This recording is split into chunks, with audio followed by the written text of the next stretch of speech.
Hello friends, કેમ છો? મજામાં? આપણે લાસ્ટ લેક્ચરની અંદર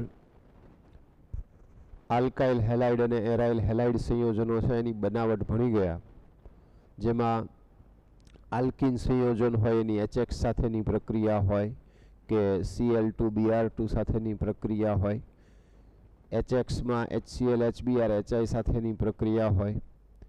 એરાઇલ હેલાઇડ સંયોજનો છે તો એમાં બેન્ઝીનનું ક્લોરિનેશન કે બ્રોમિનેશન એ ઓલરેડી 11માં ભણી ગયા. ટોલ્યુઇન લઈ લઈએ અને એનું ક્લોરિનેશન જોઈએ તો એ પણ આપણે ભણી ગયા. ઓર્થોક્લોરોટોલ્યુઇન, પેરાક્લોરોટોલ્યુઇન કે એ રીતે બ્રોમિનેશન લઈ શકાય. આપણે એરાઇલ હેલાઇડ એનિલિન જે છે, એરાઇલ હેલાઇડ છે એ એનિલિનમાંથી બનાવવાનું હોય તો એનિલિન છે એની ડાયએઝોટાઇઝેશન પ્રક્રિયા ખાસ યાદ રાખવાની છે. NaNO2 પ્લસ HCl સાથે 0 ડિગ્રીથી 5 ડિગ્રી સેલ્સિયસ તાપમાને કરાવીએ, એટલે કે 273 થી 278 કેલ્વિન તાપમાને કરાવીએ તો આ NaNO2 અને HCl બે વચ્ચે પ્રક્રિયા થાય એટલે નાઇટ્રસ એસિડ HNO2 બને, અને આ HNO2 એ એનિલિન એટલે કે બેન્ઝીન ઉપરના NH2 સાથે પ્રક્રિયા કરે એટલે બેન્ઝીન ઉપર N2+ Cl- benzene diazonium chloride બનાવે. અને આ બેન્ઝીન ડાયઝોનિયમ ક્લોરાઇડની સેન્ડ-મેયર પ્રક્રિયા એટલે કે Cu2Cl2 અથવા તો Cu2Br2 સાથે પ્રક્રિયા થાય. Cu2Cl2 સાથે પ્રક્રિયા કરો તો ક્લોરોબેન્ઝીન મળે, Cu2Br2 સાથે પ્રક્રિયા કરો તો બ્રોમોબેન્ઝીન મળે, અને એની Ki સાથે પ્રક્રિયા કરાવવામાં આવે તો એ આયોડોબેન્ઝીન આપે છે. આટલી વિગતો એ આપણે લાસ્ટ લેક્ચરની અંદર ભણી ગયા, બરાબર. આની સિવાયની પણ કેટલીક ચર્ચાઓ છે એ આપણે કરી. આજના લેક્ચરમાં આગળના જે રિએક્શન્સ પ્રક્રિયાઓ જે કાંઈ ભણી ગયા એ પ્રક્રિયાઓના સંદર્ભમાં કેટલાક પ્રશ્નો જોઈ અને ત્યાર પછી આપણે ન્યુક્લિયોફિલિક સબસ્ટિટ્યુશન રિએક્શન એટલે કે કેન્દ્રાનુરાગી વિસ્થાપન પ્રક્રિયા અને એના અનુસંધાને જે વિગતો છે એ ભણવાની છે. એટલે એના માટે આપણે પહેલા પ્રશ્નો છે એ જોઈ જઈએ અને ત્યાર પછી આપણે SN2 રિએક્શન છે એ મેઇનલી આપણે આજે ભણવાની છે એટલે એ જોઈશું. સૌથી પહેલી વાત કરીએ તો આપણને એક પ્રશ્ન આપેલો છે C6H5 CH double bond CH bond CH3. C6H5 એટલે ફિનાઇલ રિંગ થઈ અને એના ઉપર CH double bond CH bond CH3 આમ હોય અને તેની HBr સાથે પ્રક્રિયા આપેલી છે અને પેરોક્સાઇડ કે એવું કશું આપેલું નથી. ઓકે, તો આ HBr સાથેની પ્રક્રિયા એટલે H+Br- આમ થાય.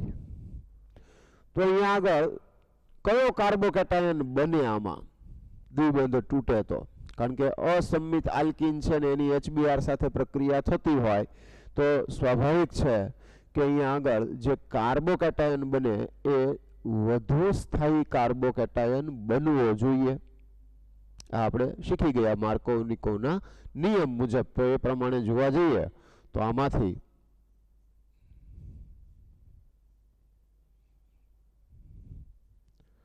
CH આ H+ પહેલા એટેક કરશે એટલે અહીંયા આગળ પોઝિટિવ ચાર્જ આવશે અને CH2 CH3 આમ થશે.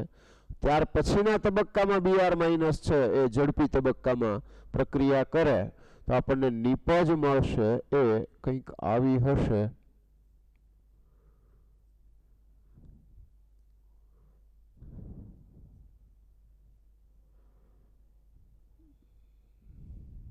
આમ થશે, બરાબર.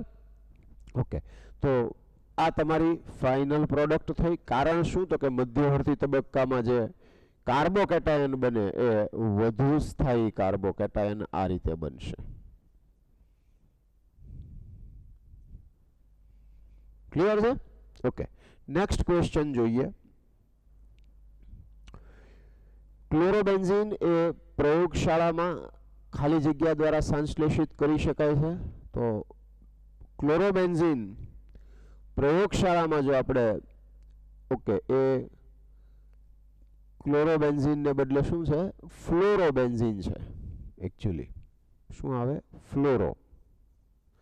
तो जो फ्लोरोबेन्जीन एटले बेन्जीन उपर F होय तो फ्लोरोबेन्जीन थाय अने फ्लोरोबेन्जीन बनावવું હોય तो आ प्रक्रिया આપણે આ ચેપ્ટરમાં નથી ભણ્યા આપણે આગળ એમાઇન્સ વાળા ચેપ્ટરમાં આવશે પ્રશ્ન અહીંયા ખોટો મુકાઈ ગયો છે પણ આપણે ટૂંકમાં જોઈ જઈએ અત્યારે ત્યાં આપણે પ્રક્રિયા ભણવાની જ છે પણ આપણે જે એનિલિન હોય તો એ એનિલિનની શું કરવામાં આવે ફ્લોરોબોરિક એસિડ HbF4 સાથે પ્રક્રિયા કરાવવામાં આવે એટલે એનો ડાયએઝોક્ષાર જે છે N2+BF4- બને અને ત્યાર પછી એમાંથી ફ્લોરોબેન્ઝીન છે એ આપણને મળે તો એ રીતે આપણને ફ્લોરોબેન્ઝીન મળશે પણ મેં કહ્યું એમ આ પ્રક્રિયા આપણે એમાઇન્સ વાળા ચેપ્ટરમાં ભણવાના છીએ એટલે અત્યારે આપણે બહુ જરૂર નથી કંઈ કરવાની એમાં આલ્કોહોલ પ્રત્યે પ્રતિક્રિયાત્મકતાનો ક્રમ તો હેલોજન એસિડની આલ્કોહોલ સાથેની પ્રતિક્રિયાત્મકતા આલ્કોહોલ એટલે R બોન્ડ OH અને HX હેલોજન એસિડ થયો બરાબર અને હજુ આમાં સ્પષ્ટતા કરવી હોય તો નિર્જળ ZnCl2 અને એની પ્રતિક્રિયાત્મકતાનો ક્રમ તો આ પ્રતિક્રિયાત્મકતાનો ક્રમ તમને કીધેલો છે કે 3 ડિગ્રી આલ્કોહોલ જે હોય એ સૌથી વધુ પ્રબળતાથી પ્રક્રિયા કરે કારણ કે આ HX સાથેની પ્રક્રિયા થશે તો કાર્બોકેટાયન બનીને પછી પ્રક્રિયા થાય છે એટલે હંમેશા 3 ડિગ્રી R બોન્ડ OH એ ઝડપથી પ્રક્રિયા કરશે 2 ડિગ્રી R બોન્ડ OH એ ધીમેથી પ્રક્રિયા કરશે અને 1 ડિગ્રી R બોન્ડ OH એ સૌથી ધીમેથી પ્રક્રિયા કરશે અને CH3OH એ એમ કહી શકાય કે બહુ જ ધીમેથી પ્રક્રિયા કરશે અથવા તો એને ઊંચા તાપમાન અને ઉદ્દીપકની જરૂર પડે છે તો આપણે આ રીતે આને યાદ રાખી શકીએ 3 2 1 બરાબર 3 ડિગ્રી આલ્કોહોલ કયો છે C 2 ડિગ્રી આલ્કોહોલ કયો છે B અને 1 ડિગ્રી આલ્કોહોલ પ્રાથમિક આલ્કોહોલ A છે તો C greater than B greater than A આવો તમારો જવાબ થવો જોઈએ બરાબર તો એ તમારો જવાબ આવશે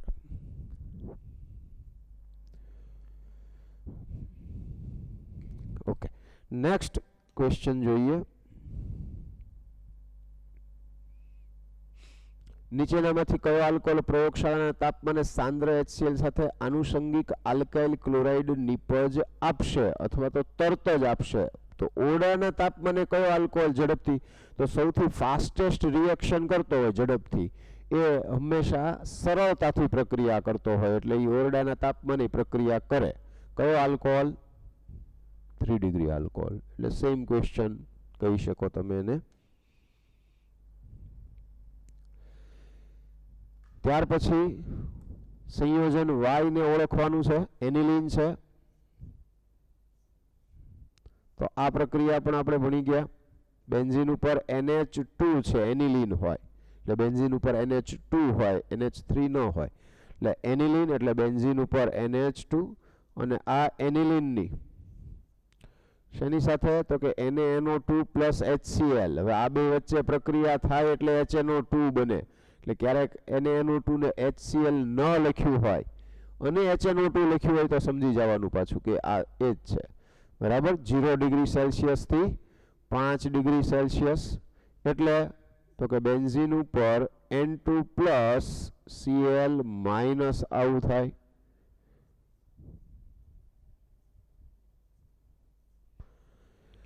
બેન્ઝીન ડાયઝોનિયમ ક્લોરાઇડ બનશે અને એની જો Cu2Cl2 સાથે પ્રક્રિયા કરવામાં આવે તો શું થાય સેન્ડમેયર પ્રક્રિયા થઈ ક્લોરોબેન્ઝીન નિપજ તરીકે મળે ક્યુપ્રસ હેલાઇડ તમે Cu2Cl2 લ્યો તો ક્લોરોબેન્ઝીન ને Cu2Br2 લ્યો તો બ્રોમોબેન્ઝીન એટલે અહીંયા પણ આ બહુ ક્લિયર છે આ રીતે આવશે ક્લોરોબેન્ઝીન ક્લિયર છે ઓકે તો પ્રશ્ન જે છે એ આવી રીતના પૂછી શકાય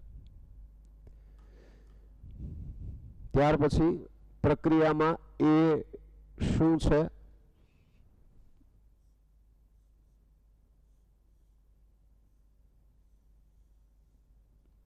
બેન્ઝીન ઉપર CH2 CH double bond CH2 આમ છે અને તેની HCl સાથે પ્રક્રિયા થાય છે.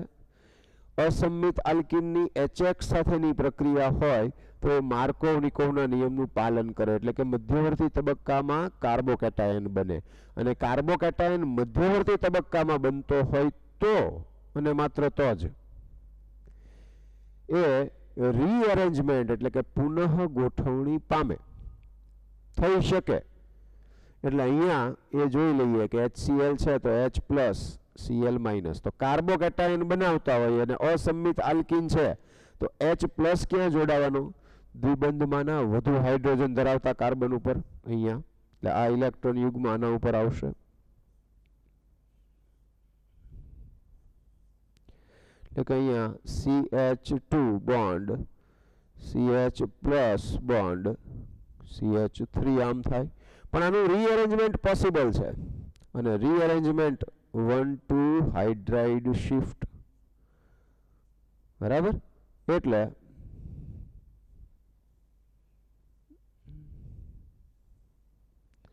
અહીંયા આગળ CH plus bond CH2 CH3 થાય ને, આ H માઇનસ છે એ અહીંયા શિફ્ટ કરી જશે અને તો શું થાય તો કે 2 ડિગ્રી કાર્બોકેટાયન જ બને. અહીંયા કયો હતો તો કે 2 ડિગ્રી કાર્બોકેટાયન જ હતો, તો ફેરફાર શું કામ કર્યો તો કે અહીંયા માત્ર હાઇપર કોન્જ્યુગેશનથી સ્ટેબિલિટી આવે, અહીંયા હાઇપર કોન્જ્યુગેશનની સાથે શું જોવા મળે? રેઝોનન્સ. તો સંસ્પંદનને કારણે આ વધુ સ્થાયી હોય એટલે પહેલા આ બનશે અને ત્યાર પછી તો કે હા હવે Cl માઇનસ જોડાશે એટલે એ ફાસ્ટ એટેક કરીને જોડાય, તો તમારો જે આન્સર આવશે એ આમ આવશે, sorry CHCl bond CH2 CH3, આવો આન્સર તમારો આવવો જોઈએ. એટલે કે option D is the correct answer, બરાબર. સાચો જવાબ જે છે એ ડી થશે. એટલે ઇન કેસ એમાં કંઈ કરેક્શન હોય આન્સરની અંદર તો તમે કરેક્ટ કરી લેજો, બરાબર. જવાબ આ થાય. ત્યાર પછી પ્રતિક્રિયાત્મકતાનો અથવા તો ક્રિયાશીલતાનો ક્રમ કીધો છે તમને. C2H5OH પ્લસ HX એટલે કે આલ્કોહોલ ફિક્સ છે, HX એટલે HCl HBr HI માંથી કંઈ પણ હોય તો કોણ ઝડપી પ્રક્રિયા કરે? આપણે એ ભણી ગયા છીએ. HI HBr અને HCl એમ પ્રતિક્રિયાત્મકતાનો ક્રમ થાય. HI હાઇડ્રોઆયોડિક એસિડ, પછી HBr અને પછી HCl આમ આવે, બરાબર. તો આ હાઇડ્રોહેલોજન એસિડનો પ્રતિક્રિયાત્મકતાનો ક્રમ છે. ઓકે, હવે એક પ્રક્રિયા જે બાકી રહી ગઈ હતી, બોરોડિન હન્સડીકર રિએક્શન છે. તો એ બોરોડિન હન્સડીકર રિએક્શન છે એ ભણી અને આપણે SN2 પ્રક્રિયા તરફ આગળ વધીએ. બોરોડિન હન્સડીકર રિએક્શન જે છે એ સિલ્વર જે હોય તો કાર્બોક્સિલિક એસિડનો સિલ્વર ક્ષાર, કાર્બોક્સિલિક એસિડનો સિલ્વર ક્ષાર એટલે કે R બોન્ડ COOAG, આમ થયું R બોન્ડ COOH હોત તો સિલ્વર કાર્બોક્સિલિક એસિડ થાત, અહીંયા H પ્લસ ની જગ્યાએ AG આવ્યો એટલે એનો ક્ષાર થઈ ગયો. અને આની અંદર જો આને હજુ પર્ટિક્યુલર કોઈ ચોક્કસ દર્શાવવું હોય તો CH3COOAG એમ કહો, બરાબર. તો સિલ્વર એસિટેટ થાય અથવા એસિટિક એસિડનો સિલ્વર ક્ષાર એમ કહી શકો તમે. હવે એની જ્યારે Br2 સાથે પ્રક્રિયા કરાવીએ કોની હાજરીમાં? CCl4 દ્રાવકની હાજરીમાં કાર્બન ટેટ્રાક્લોરાઇડ દ્રાવક તરીકે લઈને પ્રક્રિયા કરવામાં આવે તો નિપજ શું મળે છે? તો હવે જો આ R યાદ રાખવાનો, અને જ્યારે X2 સાથે રિએક્શન થાય R bond X plus CO2 plus AgX આમ લખી શકાય જનરલ ફોર્મમાં, બરાબર. એટલે કે CH3 છે તો CH3 X2 માં Br2 છે એટલે કે CH3 bond Br plus CO2 plus AgBr આમ થાય. ક્લિયર છે? તો આ રીતે આવશે. જો એનો બેન્ઝોઇક એસિડનો સિલ્વર ક્ષાર લઈએ એટલે કે C6H5COOH હોત તો બેન્ઝોઇક એસિડ H+ દૂર થઈને એની જગ્યાએ સિલ્વર આવે છે Ag, તો એનો સિલ્વર ક્ષાર થયો અને તેની Br2 સાથે પ્રક્રિયા કરીએ તો C6H5Br પ્લસ AgBr અને પ્લસ CO2 મળે. તો આ નિપજ આપણને R બોન્ડ X જે કાંઈ છે એ મળશે. હવે આપણો મહત્વનો પ્રશ્ન એ રહે કે રિએક્શન કેવી રીતે થાય, એટલે કે એની કોઈ પર્ટિક્યુલરલી શું કહેવાય એની મિકેનિઝમ છે પ્રક્રિયાની એ સમજી લઈએ. તો 2 મોલ R બોન્ડ COOH છે,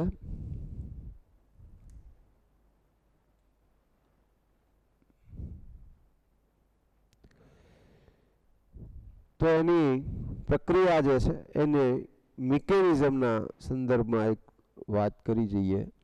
ઓકે, તો જુઓ મિકેનિઝમ શું આવશે, ક્રિયાવિધિ અહીંયા રહી ગયું છે. મિકેનિઝમ મોટા ભાગે સમજવા માટે એક પ્રક્રિયા કેવી રીતે થાય છે, કયા તબક્કાઓમાંથી પસાર થઈ અને પ્રક્રિયા જે છે એ આપણને જોવા મળે છે. તો એ પ્રમાણે અહીંયા જોઈએ કે આ CH3 C double bond O bond O bond Ag આમ છે અને એની Br2 સાથે પ્રક્રિયા થાય તો શું થશે, તો કે CH3 બોન્ડ COO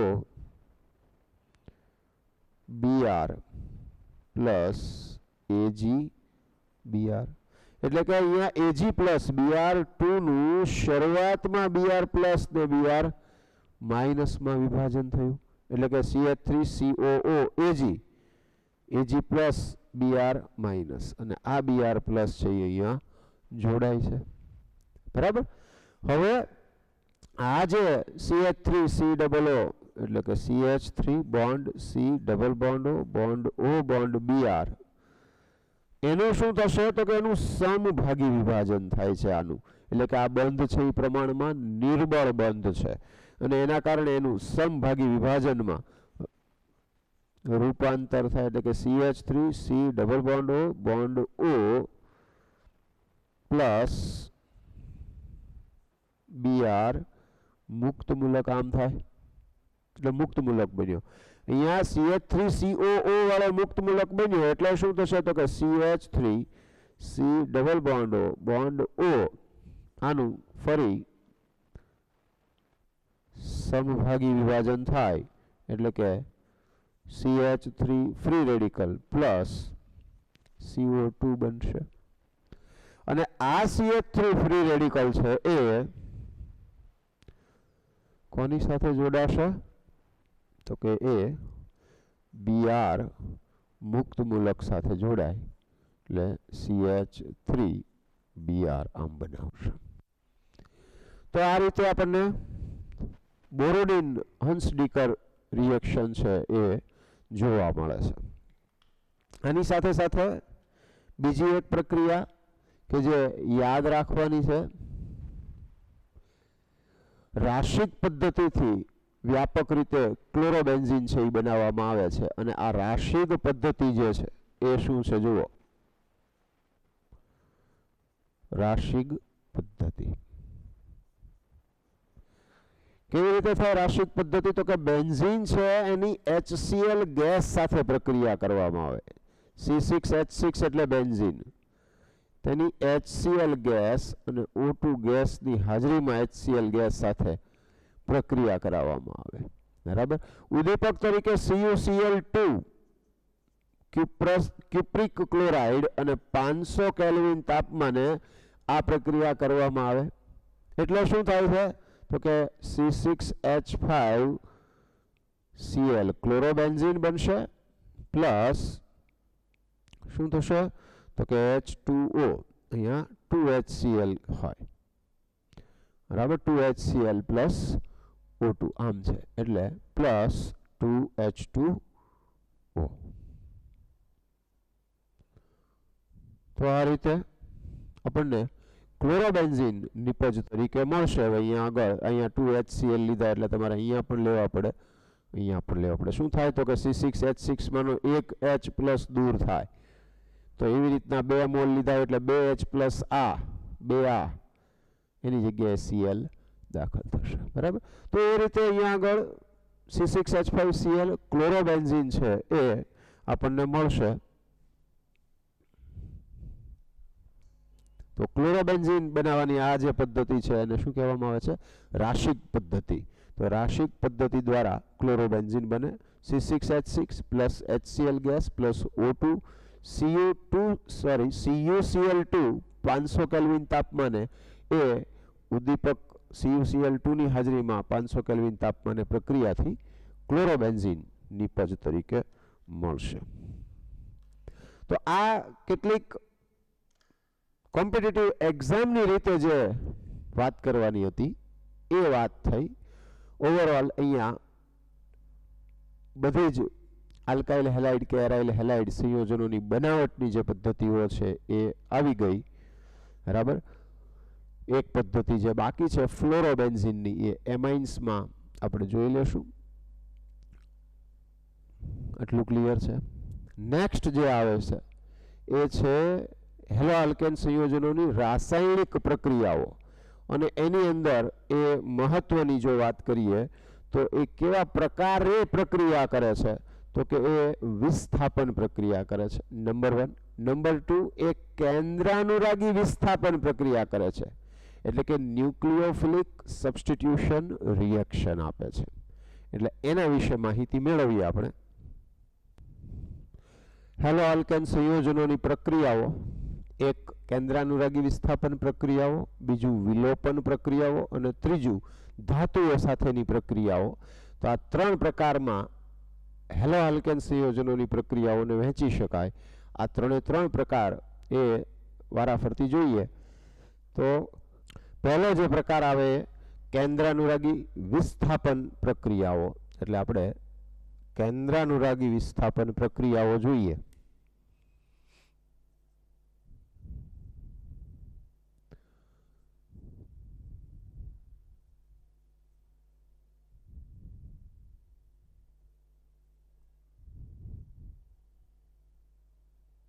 અને ઇંગ્લિશમાં ન્યુક્લિયોફિલિક સબસ્ટિટ્યુશન રિએક્શન કહેવાય. આપણે બંને નામ શીખતા જવાના, જેથી કરીને થોડું થોડું આપણને આઈડિયા રહેતો જાય. બધું કમ્પ્લીટલી કાંઈ ઇંગ્લિશમાં બોલવાની જરૂર નથી. ઘણાને શો ઓફ કરવાની આદત હોય, આપણે એવું ન રાખવું, પણ શીખવાની વૃત્તિ રાખવી. ન્યુક્લિયોફિલિક સબસ્ટિટ્યુશન રિએક્શન કેન્દ્રાનુરાગી વિસ્થાપન પ્રક્રિયાઓ, જેને SN રિએક્શન એવું શોર્ટ નેમ આપેલું છે. SN રિએક્શન, SN પ્રક્રિયાઓ. તો આ SN પ્રક્રિયાઓના પાછા 2 પ્રકાર છે, SN1 અને SN2. આમ છે. હવે આ પ્રક્રિયા એટલે R બોન્ડ X આલ્કાઇલ હેલાઇડમાં કે હેલો આલ્કેન સંયોજનો છે તો આપણે આમ R બોન્ડ X જનરલ ફોર્મમાં એમ કહીએ. ન્યુક્લિયોફાઇલ છે એટલે એના ઉપર નેગેટિવ ચાર્જ લઈએ. એક્સ્ટ્રા લોન પેર છે કે એ એક્સ્ટ્રા લોન પેર ડોનેટ કરી અને બોન્ડ બનાવશે, એટલે કે બંધ બનાવશે. તો એની પાસે જે વધારાનું ઇલેક્ટ્રોન યુગ્મ છે એ આપી અને બંધ બનાવશે. ઓકે, અહીંયા શું સ્થિતિ છે R બોન્ડ X માં? તો કે હેલોજન ઉપર આંશિક ઋણ વીજભાર છે અને R આલ્કાઇલ સમૂહ અથવા આલ્કાઇલ સમૂહમાં શું હશે? કાર્બન. તો એના ઉપર આંશિક ધન વીજભાર છે. શું પ્રક્રિયા થશે? તો કે આ બે વચ્ચે જ્યારે પ્રક્રિયા થશે ત્યારે X માઇનસ તો એ પોતાનું ઇલેક્ટ્રોન યુગ્મ લઈ અને દૂર થશે, એટલે કે આ R પ્લસ ન્યુક્લિયોફાઇલ માઇનસ, એટલે કે આ NU માઇનસ ન્યુક્લિયોફાઇલ જે છે કેન્દ્રાનુરાગી પ્રક્રિયક છે એ પોતાનું ઇલેક્ટ્રોન યુગ્મ આપશે. અને બંધ બનાવશે એટલે R bond NU plus X minus આમ થાય. આ રીતે નિપજ જે છે એ R બોન્ડ NU આમ મળશે પ્લસ X માઇનસ.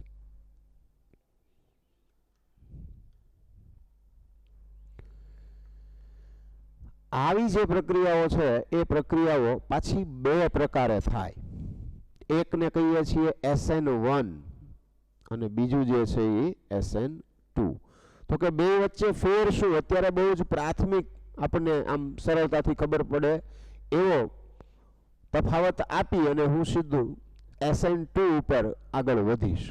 એટલે અત્યારે આપણે બહુ ડિટેલમાં ચર્ચા નહીં કરીએ, પણ SN1 અને SN2 બંને કમ્પ્લીટ થઈ જાય પછી આપણે એ બંનેની કમ્પેરિઝન છે, એનો તફાવત જે છે, સરખામણી એ જોઈશું કે જેથી કરીને આપણને બંને વચ્ચેનો ભેદ ખ્યાલ આવે. SN1 પ્રક્રિયા હોય ને તો એ R બોન્ડ X માંથી શું થાય તો કે R પ્લસ એટલે કે કાર્બોકેટાયન બને અને ત્યારબાદ આ કેન્દ્રાનુરાગી પ્રક્રિયક જે છે એ ન્યુક્લિયોફાઇલ એ ઝડપથી જોડાય, R બોન્ડ NU બનાવે. આ SN1 રિએક્શનમાં આવું થાય. SN2 માં શું થાય તો કે SN2 ની અંદર એ હેલોજન, આમાં શું થાય તો કે હેલોજન પહેલા દૂર થવો જોઈએ, કાર્બોકેટાયન બનવો જોઈએ, પછી જ પ્રક્રિયા આગળ થાય.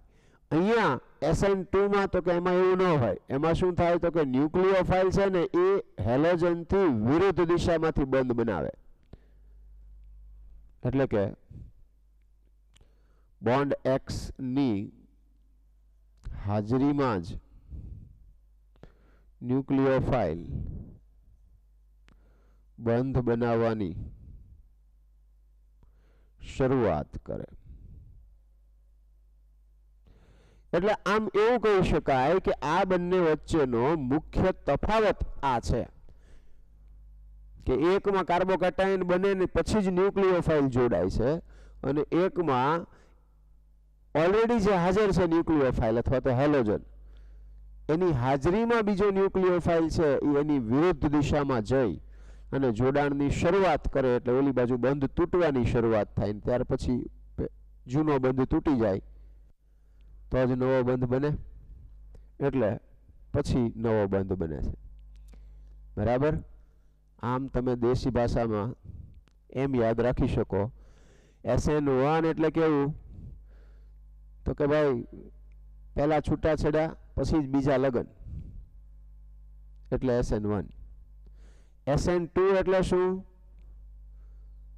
તો કે SN2 એટલે પહેલાની હાજરીમાં જ બીજા હારે ઈલું ઈલું ચાલુ કરી દે અને એના કારણે જે ડખા થાય પછી જૂનો હોય એ બંધ તોડી નાખે અને નવા જોડે બંધ બની જાય, એ SN2.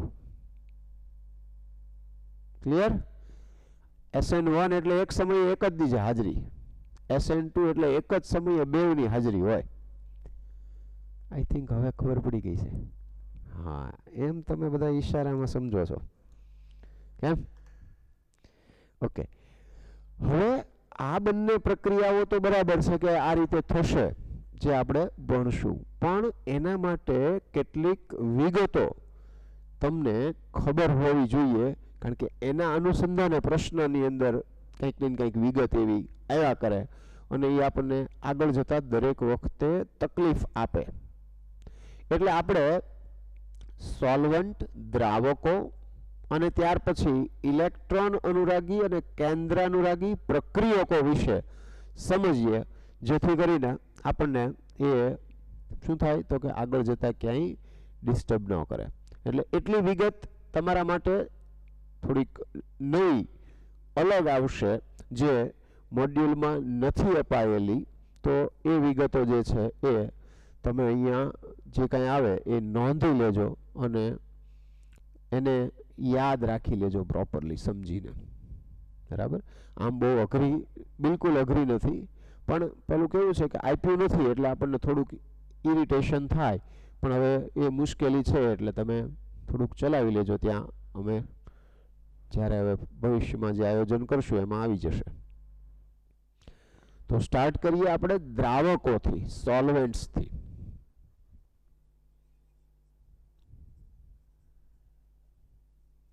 દ્રાવકો આપણને ખબર છે કે જે કોઈ રિએજન્ટ તમે લ્યો છો, પ્રક્રિયક કોઈ પણ પ્રક્રિયા કરાવવા માટે થઈને આલ્કાઇલ હેલાઇડ છે એની જેની સાથે પ્રક્રિયા કરાવી હોય તો એ બે વચ્ચે પ્રક્રિયા કરાવો, પણ એ પદાર્થને તમારે યોગ્ય દ્રાવકમાં દ્રાવ્ય કરવો પડે. દાખલા તરીકે NaOH સાથે પ્રક્રિયા કરાવવી છે CH3Cl ની, તો NaOH ને પાણીમાં દ્રાવ્ય કરીને લેવામાં આવે. એટલે એ રીતે તો પાણી એ દ્રાવક થયું. ત્યાં તો સૌથી પહેલા દ્રાવકો કેટલા પ્રકારના હોય? તો કે દ્રાવકો એ મુખ્યત્વે બે પ્રકારના હોય. એક અધ્રુવીય દ્રાવકો,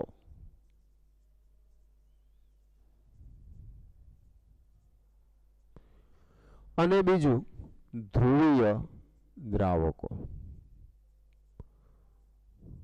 તો સૌથી પહેલા એપ્રોટિક સોલ્વેન્ટ્સ અને પોલાર સોલ્વેન્ટ્સ એમ થાય. સોરી, નોન પોલાર અને પોલાર સોલ્વેન્ટ્સ એમ થાય. બરાબર. તો અધ્રુવીય દ્રાવકો, ધ્રુવીય દ્રાવકો. અધ્રુવીય દ્રાવકો કયા કયા છે? તો કે benzene, cyclohexene,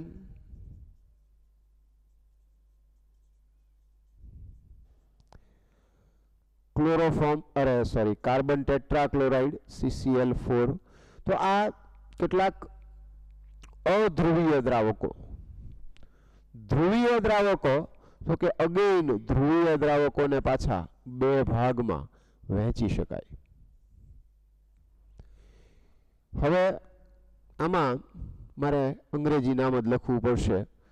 PPS, polar protic solvent, એટલે કે એવા દ્રાવકો કે જે H+ પ્રોટોન ઉત્પન્ન કરી શકતા હોય. બરાબર, which can furnish H+ એવું લખેલું હોય. તો પોલાર પ્રોટિક સોલ્વેન્ટ દ્રાવકો જે છે, તો એ પોલાર પ્રોટિક એટલે તો અહીંયા હું ટૂંકમાં લખું કે H+ ઉત્પન્ન કરી શકે તેવા. તો જે દ્રાવકમાંથી H+ મળતો હોય એ બધા કેવા થયા? PPS, polar protic solvent. દાખલા તરીકે તો કે R બોન્ડ OH. બરાબર. દાખલા તરીકે આલ્કોહોલ, તો એમાંથી H+ મળે. બરાબર. પછી CH3COOH અથવા RC double bond O bond OH એટલે કાર્બોક્સિલિક એસિડ, તો એમાંથી મળે. પછી બહુ જ અગત્યની વિગત રહી ગઈ, કઈ? H2O, પાણી, H bond O bond H, તો એમાંથી H+ મળે. એસિટિક એસિડમાંથી મળે, અથવા R bond C double bond O bond OH એમ લખો તો પણ ચાલે. અને R બોન્ડ NH2, હવે આ જે NH2 છે એમાં N બોન્ડ H ધ્રુવીય હોય એટલે એ H+ ઉત્પન્ન કરી શકે. અત્યંત નિર્બળ ગણાય એસિડ, પણ H+ ઉત્પન્ન કરી શકે એવા દ્રાવક તરીકે એને ગણતરીમાં લેવાય. તો આ કેટલાક ઉદાહરણ છે પોલાર પ્રોટિક સોલ્વેન્ટના, એટલે કે જે H+ ઉત્પન્ન કરી શકે એવા દ્રાવકો. PAS, તો PAS જે છે એને આપણે કહીએ તો પોલાર એપ્રોટિક સોલ્વન્ટ, એટલે કે એવા દ્રાવકો કે જે ધ્રુવીય તો છે પરંતુ H+ ઉત્પન્ન કરી શકતા નથી. ધ્રુવીય પરંતુ H+ ઉત્પન્ન ન કરે. ધ્રુવીય પરંતુ H+ ઉત્પન્ન ન કરે, આમ થાય. તો polar એપ્રોટિક solvent. Okay.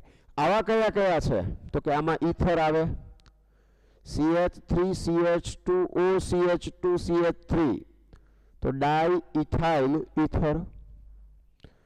Dimethyl ether લઈ શકો, ડાયઇથાઇલ ઇથર, પછી CH3C double bond O bond CH3.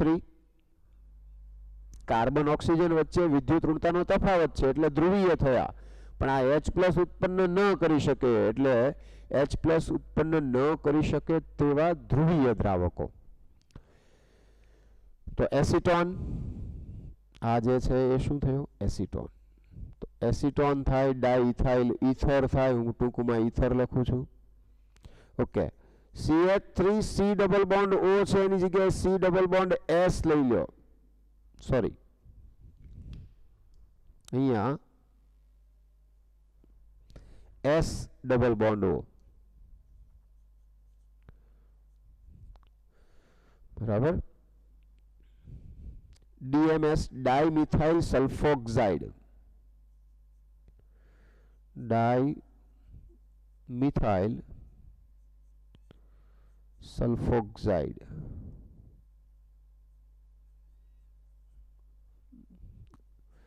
DMSO dimethyl sulphoxide. પછી CH3 bond C double bond O bond N CH3CH3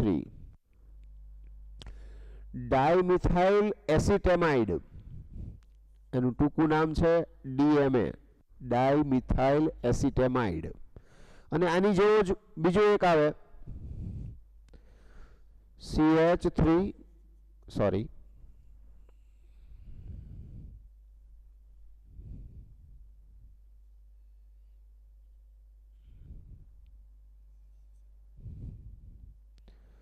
H bond C double bond O bond N CH3CH3 DMF dimethyl formamide. જરૂર પડે તો હું જે બોલું છું ત્યાં જ નામ લખી નાખજો. Dimethyl formamide DMF, dimethyl acetamide CH3CON CH3CH3, dimethyl sulphoxide acetone, dimethyl ether. તો આ પોલાર એપ્રોટિક સોલ્વેન્ટ છે. ઓકે, બંનેની વિશેષતા અત્યારે જે આપણે SN1 SN2 ભણવાનું છે એના સંદર્ભમાં વાત કરીએ તો PPS પોલાર પ્રોટિક સોલ્વેન્ટ જે છે આ SN1 પ્રક્રિયા માટે ઉપયોગી એવું લખીએ અત્યારે. બરાબર. એટલે કે આવા દ્રાવકની હાજરીમાં SN1 પ્રક્રિયા સરળ બને. જ્યારે પોલાર એપ્રોટિક સોલ્વેન્ટ જે છે તો પોલાર એપ્રોટિક સોલ્વેન્ટ એટલે ધ્રુવીય ખરા પણ H+ ઉત્પન્ન ન કરી શકતા હોય એવા જે દ્રાવકો છે એ SN2 પ્રક્રિયા ને સરળ બનાવે અથવા તો SN2 પ્રક્રિયા માટે ઉપયોગી. તો આ બંને SN1 માટે પોલાર પ્રોટિક સોલ્વેન્ટ, SN2 માટે પોલાર એપ્રોટિક સોલ્વેન્ટ આમ આવશે. આઈ થિંક હવે આટલું તો ક્લિયર છે દ્રાવકો વિશે. હવે જરા ઇલેક્ટ્રોફાઇલ અને ન્યુક્લિયોફાઇલ વિશે વાત કરી લઈએ. પ્રક્રિયકોની વાત કરીએ. રિએજન્ટ્સ,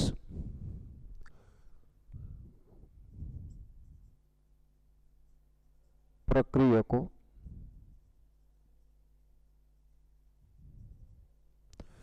તો પ્રક્રિયકોમાં બે પ્રકારના હોય. ઇલેક્ટ્રોન અનુરાગી, ઇલેક્ટ્રોન અનુરાગી પ્રક્રિયક, જેને ઇલેક્ટ્રોફાઇલ્સ કહીએ છીએ, શોર્ટમાં E+ વડે દર્શાવીએ. તો ઇલેક્ટ્રોન અનુરાગી પ્રક્રિયક E+. કેવા હોય ઇલેક્ટ્રોન અનુરાગી પ્રક્રિયકો? તો કે ઇલેક્ટ્રોન અનુરાગી પ્રક્રિયકો જે છે એ નંબર 1 એ ઇલેક્ટ્રોનની ઉણપ ધરાવતા હોય. બરાબર. ઇલેક્ટ્રોન ડેફિશિયન્ટ કહેવાય એટલે ઇલેક્ટ્રોનની ઉણપ ધરાવતા હોય.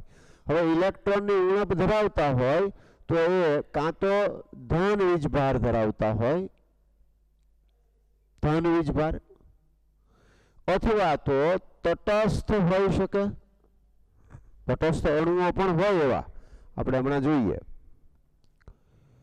અને એની ત્રીજી મહત્વનો ગુણધર્મ જોઈએ તો એ ઇલેક્ટ્રોન યુગ્મ સ્વીકારતા હોય. અને ઇલેક્ટ્રોન યુગ્મ સ્વીકારતા હોય એને શું કહેવાય? Louis acid. બરાબર, તો એ કેવા હશે? તો કે લુઈસ એસિડ હશે.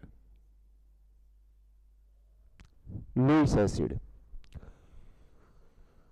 તો ઇલેક્ટ્રોન યુગ્મ સ્વીકારતા હોય એટલે લુઈસ એસિડ થયા. પોઝિટિવ ચાર્જ હોય અથવા તટસ્થ હોય, ઇલેક્ટ્રોનની ઉણપ ધરાવતા હોય. દાખલા તરીકે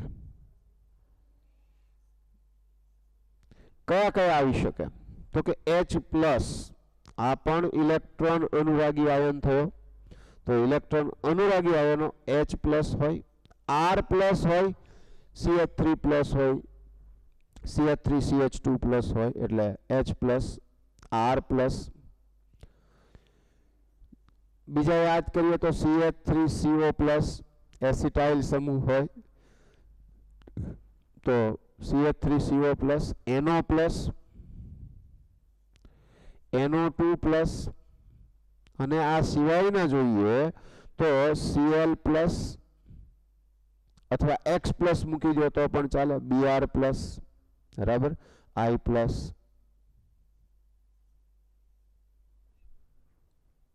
તો આ કેટલાક જાણીતા અને આપણને સતત ઉપયોગમાં આવતા હોય એ પ્રકારના ઇલેક્ટ્રોફાઇલ થયા. તો આ બધા ઇલેક્ટ્રોફાઇલ છે. બરાબર, કેટલાક ધન આયનો, ધાતુ આયનો છે. પ્લેટિનમ +2 હોય, બરાબર, કે Ag+1 હોય.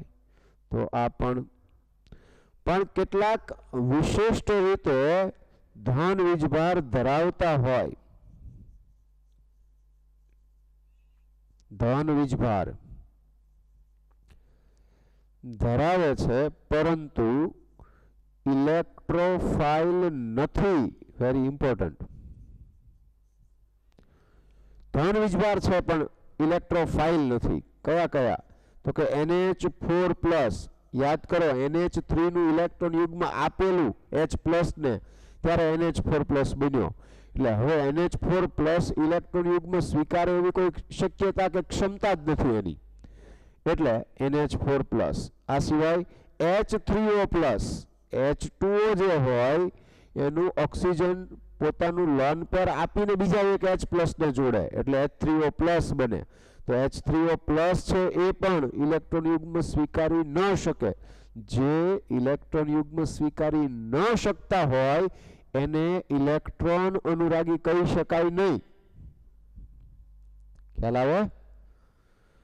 પછી Na+ ને K+, કારણ કે આ બંને ધન આયન સ્વરૂપે રહેવા ટેવાયેલા છે એટલે એ ધન ઋણના પ્રબળ આકર્ષણ બળથી જોડાયેલા રહે પણ ઇલેક્ટ્રોન યુગ્મ સ્વીકારીને સહસંયોજક બંધ ન બનાવે. તો આ એવા કેટલાક ઘટકો કે જે ધન આયનો કે જે ધન વીજભાર ધરાવે છે પરંતુ ઇલેક્ટ્રોફાઇલ નથી. જ્યારે કેટલાક તટસ્થ અણુઓની વાત કરીએ, તટસ્થ અણુઓ કે જે ઇલેક્ટ્રોફાઇલ તરીકે વર્તતા હોય એટલે કે પોતાની પાસે રહેલી ખાલી કક્ષકમાં ઇલેક્ટ્રોન યુગ્મ સ્વીકારે છે. દાખલા તરીકે BF3, તો એની પાસે બોરોન પાસે ખાલી કક્ષક છે BCl3, AlCl3 અને ZnCl2. આ તટસ્થ અણુ સ્વરૂપે રહેલા છે તેમ છતાં તેમની પાસે રહેલી ખાલી કક્ષકમાં ઇલેક્ટ્રોન યુગ્મ સ્વીકારતા હોવાથી તેને ઇલેક્ટ્રોન અનુરાગી આયન તરીકે ઓળખવામાં અથવા તો ઇલેક્ટ્રોન અનુરાગી ઘટક કહેવાય. આયન તો નહીં થાય, તટસ્થ અણુઓ છે તો એ ઇલેક્ટ્રોન અનુરાગી ઘટક તરીકે ઓળખાય. તો આ તટસ્થ અણુઓ કેટલાક BF3, BCl3, AlCl3, ZnCl2, બાકીના ધન વીજભાર ધરાવતા હોય એવા. ક્લિયર છે? તો અહીંયા ઇલેક્ટ્રોન અનુરાગીના અનુસંધાને આપણે કેટલીક વિગત જોઈ ગયા, બરાબર. આમાં એક નાનકડી વિગત છે એ ઉમેરી દઈએ, કાર્બિન્સ. કાર્બિનની વાત કરવાની રહી ગઈ ને. કાર્બિન્સ કયા કયા કાર્બિન્સ કે જે કાર્બિન્સ મીન્સ એવો તટસ્થ ઘટક કાર્બન ધરાવતો હોય એવો કે જેની પાસે 6 ઇલેક્ટ્રોન છે તેમ છતાં એ તટસ્થ છે. એટલે અહીંયા 6 ઇલેક્ટ્રોન કેવી રીતે? 2 આ બંધના, 2 આ બંધના ને 2 આ, 2 2 4 ને 2 6. તો 6 ઇલેક્ટ્રોન છે તેમ છતાં તટસ્થ છે, તો એને શું કહેવાય? કાર્બિન્સ કહેવાય. દાખલા તરીકે આલ્કાઇલ, પેલા સિમ્પલ લઈ લો તો CH2 આવે, કાર્બિન્સ. અને આની પાસે 6 ઇલેક્ટ્રોન છે, 6 ઇલેક્ટ્રોન છે માટે ઇલેક્ટ્રોન ડેફિશિયન્ટ છે, ઇલેક્ટ્રોનની ઉણપ ધરાવે છે. એટલે ઇલેક્ટ્રોન યુગ્મ સ્વીકારે તો જ અષ્ટક રચના પૂર્ણ થાય. એટલે કાર્બિન્સ 6 ઇલેક્ટ્રોન ધરાવે છે માટે તે ઇલેક્ટ્રોન યુગ્મ સ્વીકારે. ક્લિયર? તો carbenes, alkyl carbenes means C bond H bond R, તો આ આલ્કાઇલ કાર્બિન્સ થયો. Dialkyl carbenes, that means 2 alkyl group આવેલા છે, તો ડાય આલ્કાઇલ કાર્બિન. અને આના સિવાય alkyl halide carbene, C bond H bond X, આમ લઈ લો, હેલો કાર્બિન. અને ડાય હેલો કાર્બિન એટલે કે C bond X bond X, આ રીતે. તો આ કેટલાક કાર્બિન્સ કે જે ઇલેક્ટ્રોનની ઉણપ ધરાવે છે, ઇલેક્ટ્રોનની ઉણપ ધરાવે છે માટે કેવા છે? ઇલેક્ટ્રોફાઇલ છે. ક્લિયર છે? ઇલેક્ટ્રોનની ઉણપ ધરાવતા હોય, ઇલેક્ટ્રોન યુગ્મ સ્વીકારી શકતા હોય એ કેવા કહેવાય? ઇલેક્ટ્રોન અનુરાગી પ્રક્રિયક કહેવાય, ઇલેક્ટ્રોફાઇલ કહેવાય. તો આ ક્લિયર રહેશે. હવે ઇલેક્ટ્રોફાઇલ્સ છે. આઈ થિંક હવે બધી મેટર જે છે એ ક્લિયર છે. આટલું તમારે થોડું નોટ ડાઉન કરી લેવું પડશે, બરાબર. આટલું નોટ ડાઉન કરી લે એટલે આપણે વાત કરીએ કેન્દ્રાનુરાગી પ્રક્રિયકની, કે જેની આપણે અત્યારે જરૂર છે.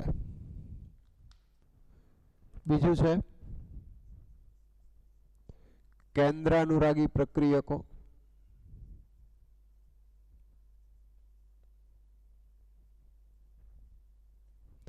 ન્યુક્લિયોફાઇલ્સ.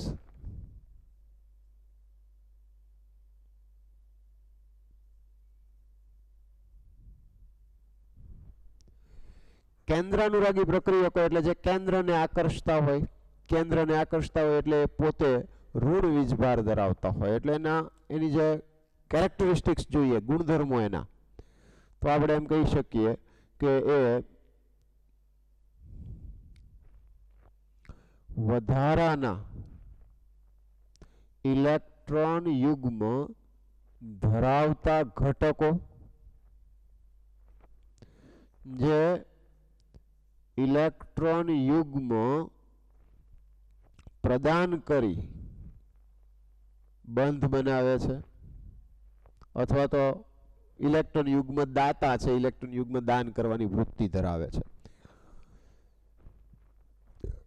ઇલેક્ટ્રોન યુગ્મ દાતા છે માટે એ લુઈસ બેઝ છે, બરાબર ને. લુઈસ પ્રમાણે બેઝ કોને કહેવાય?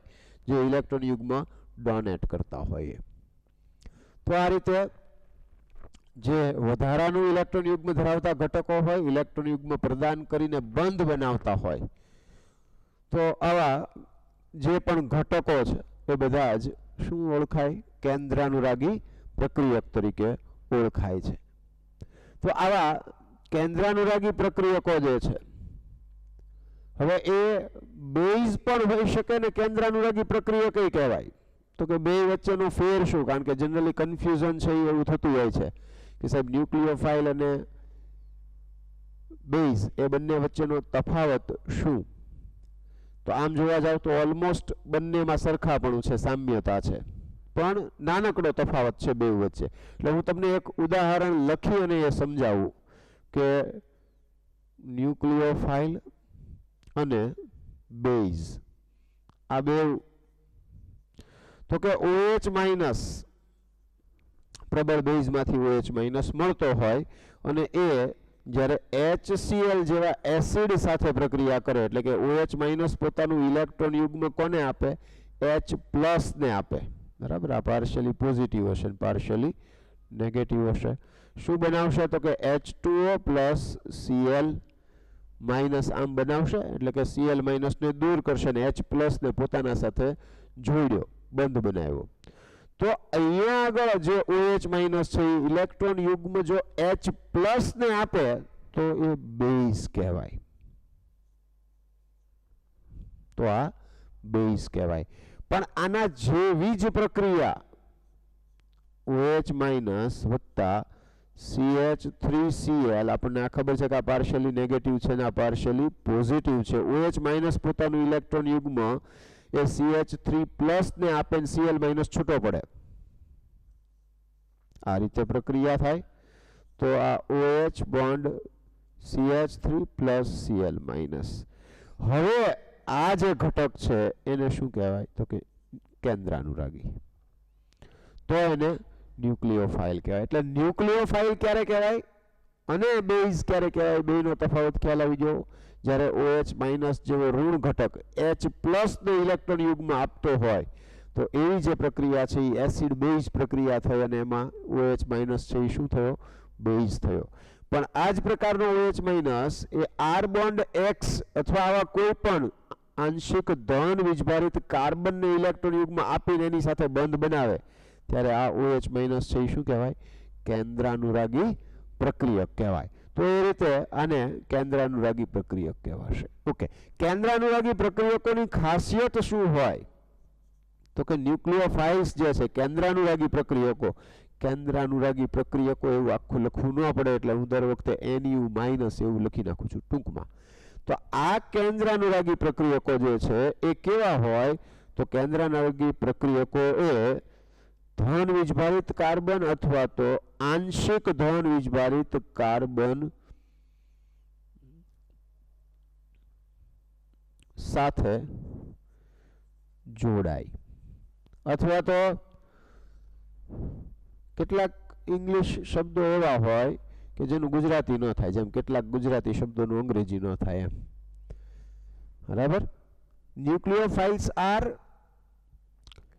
positive charged carbon or partially positive charged carbon seeking species. એ એવા ઘટકો છે કે જે ધન વીજભાર ધરાવતા કાર્બન કે આંશિક ધન વીજભાર ધરાવતા કાર્બનને શોધતા હોય છે, એટલે કે એને આકર્ષે છે અને એની સાથે બંધ બનાવે છે. તો આ પ્રકારની સ્પીસી જે છે ઘટકો એ કેન્દ્રાનુરાગી પ્રક્રિયકો થયા. હવે આ કેન્દ્રાનુરાગી પ્રક્રિયકો બહુ બધા છે અને એની પ્રક્રિયાની આખી પદ્ધતિ પણ બહુ જુદી જુદી છે. તો આ કેન્દ્રાનુરાગી પ્રક્રિયકોને આપણે જો સરખામણી કરવી હોય, કયા કયા પરિબળો એના ઉપર અસર કરે છે કે જેથી કરીને કોઈ એક કેન્દ્રાનુરાગી પ્રક્રિયક પ્રબળ થઈ ગયો અને બીજો નિર્બળ થઈ ગયો, તો જ્યારે કોઈ પણ કેન્દ્રાનુરાગી પ્રક્રિયક કેટલી ઝડપથી કેટલી સરળતાથી પ્રક્રિયા કરે છે એ પ્રમાણે એ કેન્દ્રાનુરાગી છે એની પ્રબળતા નક્કી થાય. આપણે કેટલીક વિગતો છે એ જોતા જઈએ કે આ જે કેન્દ્રાનુરાગી પ્રક્રિયક છે તો એક તો એ ક્યારે ઇલેક્ટ્રોન યુગ્મ દાન કરવાની વૃત્તિ ધરાવતો હોય? તો કે ઇલેક્ટ્રોન ઘનતા વધે, જેમ ઋણ વીજભાર વધતો જાય એના ઉપર તો ઇલેક્ટ્રોન ઘનતા વધે. ઇલેક્ટ્રોન ઘનતા વધે તો કેન્દ્રાનુરાગી પ્રક્રિયક તરીકેની પ્રબળતા એટલે કે ન્યુક્લિયોફિલિસિટી વધે. ઘનતા વધે ઇલેક્ટ્રોનની તો શું થશે? તો કે એની કેન્દ્રાનુરાગી પ્રક્રિયક તરીકેની પ્રબળતા વધે. દાખલા તરીકે તો કે તમે OH માઇનસ અને H2O ની સરખામણી કરો તો કે H2O પાસે ઓક્સિજન પાસે 2 લોન પેર છે, OH માઇનસ છે એની પાસે 3 છે. તો આ ઋણ વીજભાર આવ્યો, આ તટસ્થ છે. તો કોણ વધુ પ્રબળ કેન્દ્રાનુરાગી થયું? તો કે OH માઇનસ. એટલે કે OH માઇનસ એ H2O કરતા વધુ સારો કેન્દ્રાનુરાગી પ્રક્રિયક છે. બરાબર? ઓકે. તો આની જેવા બીજા ઉદાહરણ લઈએ તો કે NH2 માઇનસ લઈ લો. તો એ NH3 કરતા વધુ સારો કેન્દ્રાનુરાગી છે. SH માઇનસ લઈ લો. તો SH માઇનસ એ H2S કરતા વધુ સારો પ્રબળ, વધુ સારો મીન્સ કે પ્રબળ, સારો એટલે આમ નહીં, પણ વધુ પ્રબળ કેન્દ્રાનુરાગી પ્રક્રિયક છે. તો આ ઇલેક્ટ્રોન ઘનતા વધે તો કેન્દ્રાનુરાગી પ્રક્રિયક તરીકેની પ્રબળતામાં વધારો થાય છે. એ મેટર. ઓકે. હવે કેન્દ્રાનુરાગી તરીકેની પ્રબળતા શેના આધારે નક્કી થતી હોય? તો કે ન્યુક્લિયોફાઇલ જે છે એ ઇલેક્ટ્રોન યુગ્મ દાન કરવાની પ્રબળતા ઉપર આધાર રાખે.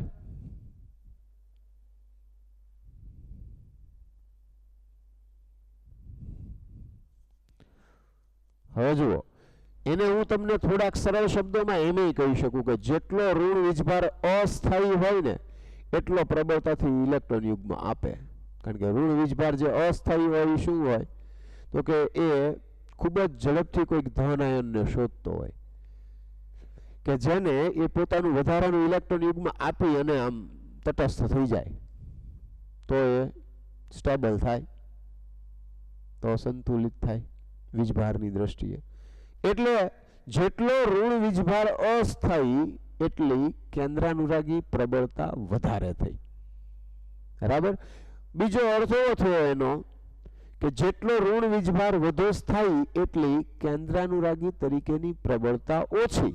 તો આ બંને મેટરને આપણે ક્લેરિફાઈ કરીએ કે ભાઈ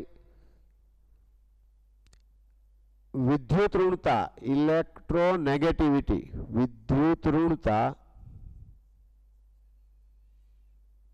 વધે. હવે વિદ્યુત ઋણતા વધે તો શું થયું? એનો અર્થ ઇલેક્ટ્રોન યુગ્મને આકર્ષવાની વૃત્તિ પ્રબળ બનતી ગઈ. હવે જે ઇલેક્ટ્રોન યુગ્મને વધારે ને વધારે આકર્ષતો હોય એ ઇલેક્ટ્રોન યુગ્મ આપે ખરો? વિચારો તમે. તો કે ન આપે.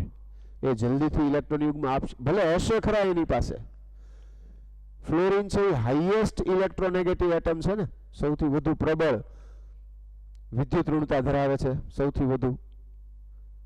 એનો અર્થ શું થયો? કે ઇલેક્ટ્રોન યુગ્મને પોતાની તરફ ખૂબ જ આકર્ષે છે. તો એની પાસે લોન પેર 3 છે, આપશે ખરો? એ કાંઈ ઇઝીલી ઇલેક્ટ્રોન યુગ્મ આપે નહીં. એનો અર્થ એમ કે એની કેન્દ્રાનુરાગી તરીકેની પ્રબળતા કેવી થઈ? ખૂબ નીચી થઈ. એટલે વિદ્યુત ઋણતા વધે તો કેન્દ્રાનુરાગી તરીકેની પ્રબળતા ઘટે. અને વિદ્યુત ઋણતા કઈ તરફ ઘટે વધે? તો કે આવર્તમાં ડાબી બાજુથી જમણી બાજુ જતા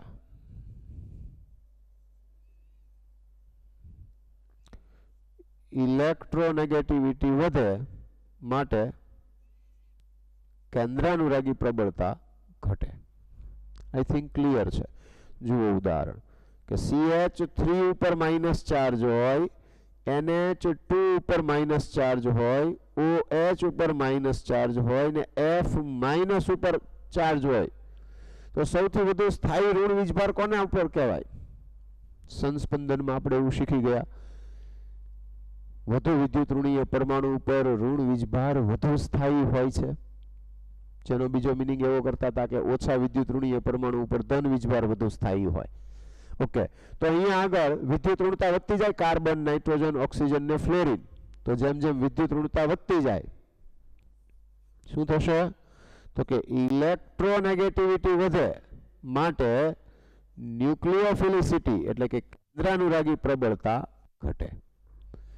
એટલે કે આની કમ્પેરિઝન આપી કે નીચેના કેન્દ્રાનુરાગી ઘટકોને તેની કેન્દ્રાનુરાગી પ્રબળતાના ક્રમમાં લખો તો આમ આવશે. तो જ્યારે એક જ આવર્તમાં ડાબીથી જમણી બાજુ જાવ એ વિદ્યુત ઋણતા વધે તો કેન્દ્રાનુરાગી પ્રબળતા ઘટે છે. આઈ થિંક આ ક્લિયર છે હવે, બરાબર? ઓકે. ત્યાર પછી સાઇઝની વાત કરીએ તો સાઇઝ, જેમ જેમ ઋણ આયનોની જો સાઇઝ વધતી જાય, ક્યારે વધે? સમૂહમાં ઉપરથી નીચે આવો એમ, તો ઋણ વીજભાર કેવો બનતો જાય? સ્થાયી. તો એની અંદર પોલરાઇઝેશન વધે છે. કદ વધતું જાય તો બે ઘટકો વચ્ચેનું અંતર વધે તો પોલરાઇઝેશન, ધ્રુવીયતા વધે, અને ધ્રુવીયતા વધે તો કેન્દ્રાનુરાગી પ્રબળતા વધે છે. એટલે સાઇઝ ઇન્ક્રીઝ થાય,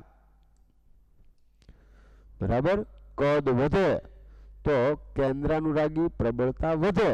કારણ શું? ધ્રુવીયતા વધે છે. પોલરાઇઝેશન જે છે એ શું થાય? એમાં વધારો થાય છે.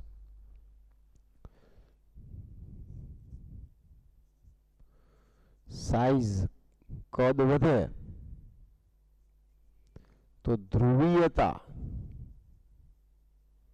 પોલરાઇઝેશન છે એ વધે, માટે કેન્દ્રાનુરાગી પ્રબળતા વધે છે. બરાબર? માટે કેન્દ્રાનુરાગી પ્રબળતા જે છે એ વધતી જાય છે. તો આ સાઇઝની સાથે, સાઇઝ જે ઇન્ક્રીઝ થાય તો એ સાઇઝ ઇન્ક્રીઝ થાય એની સાથે પોલરાઇઝેશન ઇન્ક્રીઝ થાય છે. પોલરાઇઝેશન ઇન્ક્રીઝ થાય છે તો ન્યુક્લિયોફિલિસિટી એ ઇન્ક્રીઝ થતી જાય છે. એટલે આને આપણે એમ કહી શકીએ કે સમૂહમાં ઉપરથી નીચે તરફ જતા કેન્દ્રાનુરાગી પ્રબળતા વધે, પરંતુ બેઝિક પ્રબળતા ઘટે.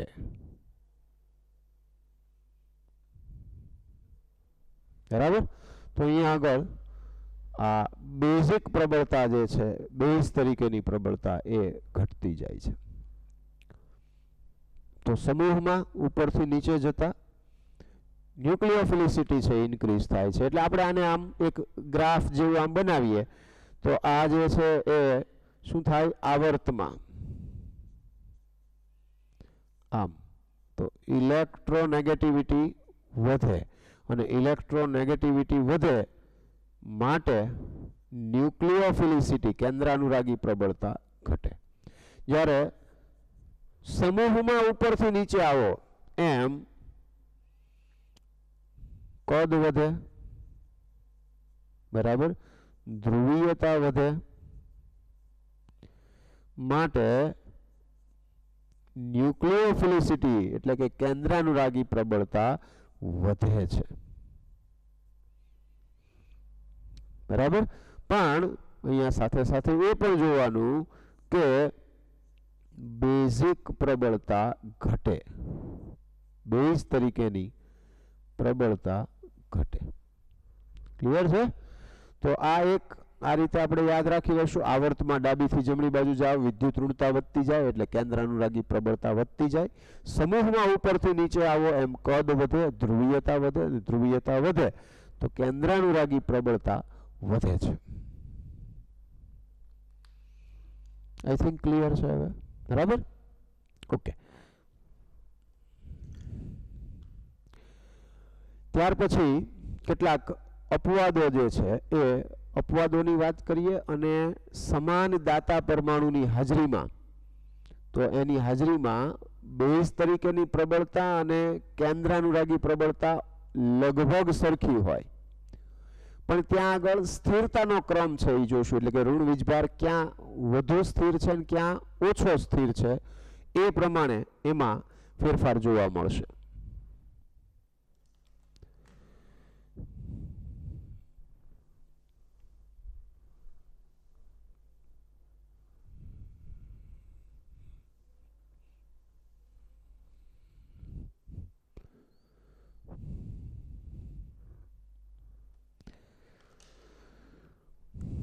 તો સમાન દાતા પરમાણુની હાજરીમાં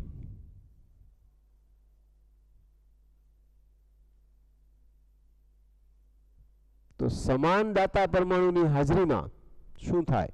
તો કે સમાન દાતા પરમાણુની હાજરીમાં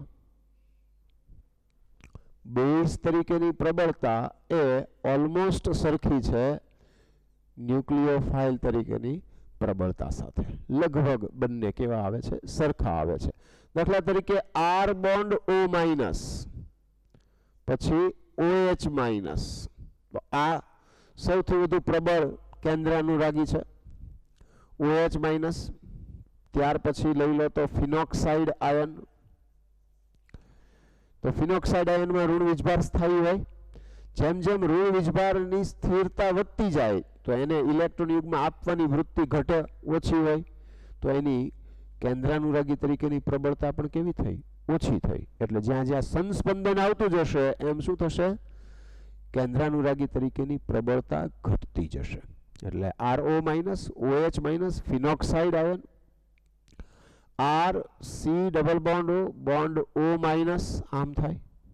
તો અને R bond S double bond O, double bond O, bond O minus, આમ થશે.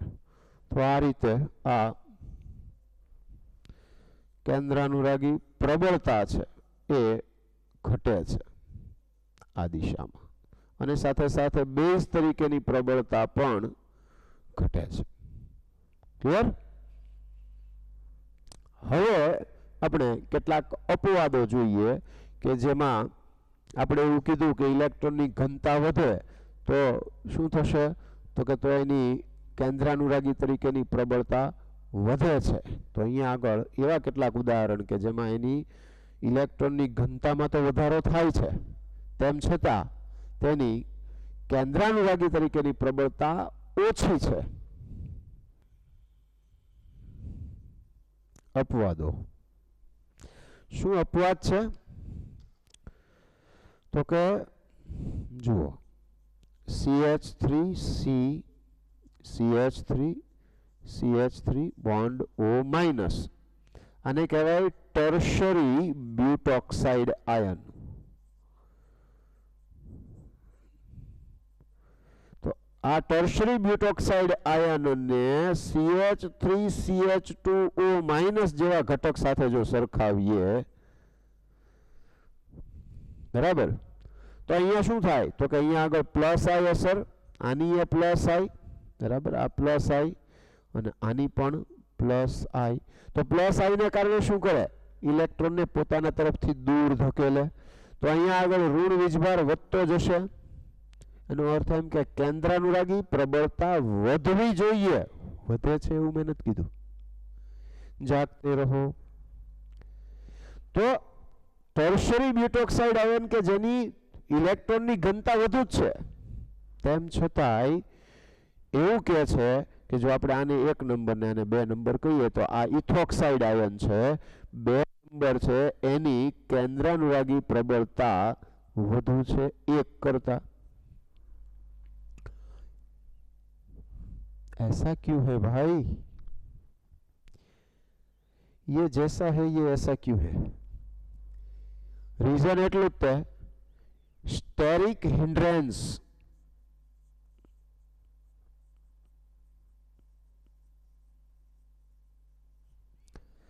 બરાબર, શું કહેશું? અવકાશીય અવરોધ.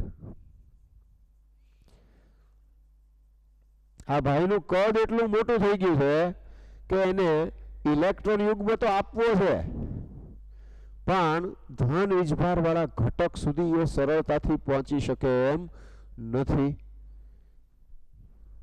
ફરતા આ બધા જે ગોઠવાઈ ગયા છે એના કારણે એનું કદ એટલું મોટું થઈ ગયું કે કોઈની નજીક જઈ શકતો નથી. બરાબર, ઘણાનું કદ વધી જાય ને પછી એની નજીક કોઈ ન હોય. અહીંયા એવું થયું.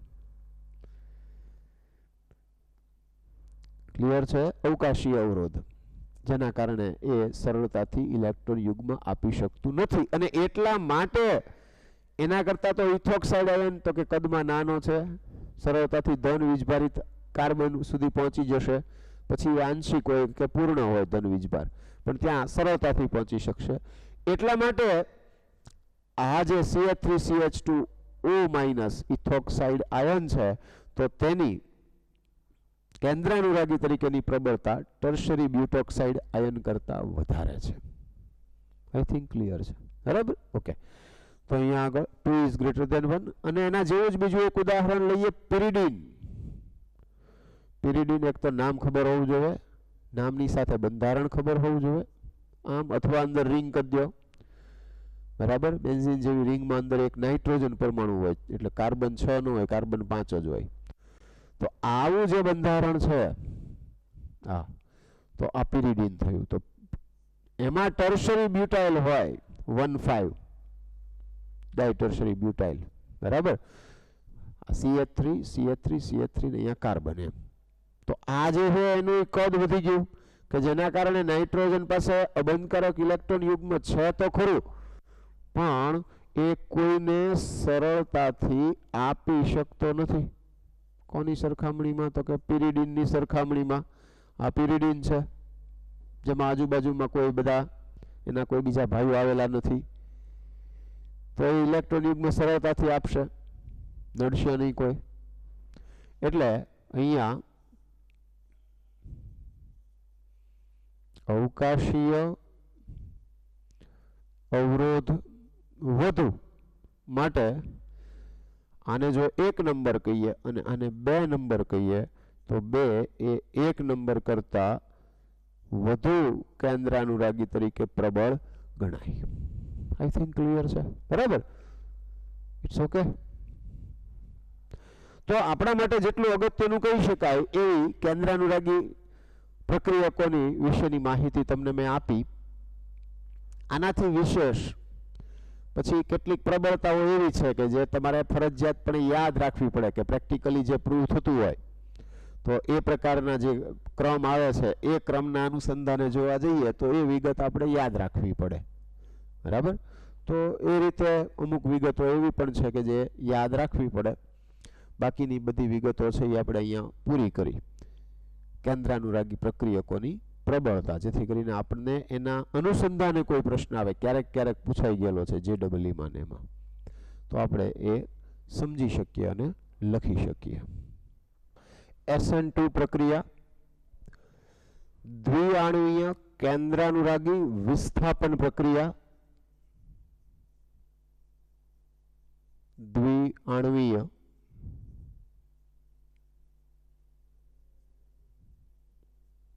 કેન્દ્રાનુરાગી વિસ્થાપન પ્રક્રિયા.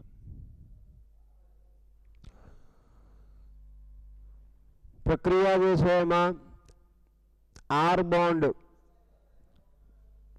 C બોન્ડ X, પણ આપણે એને RCH2X એમ જો લઈએ તો અહીંયા આગળ R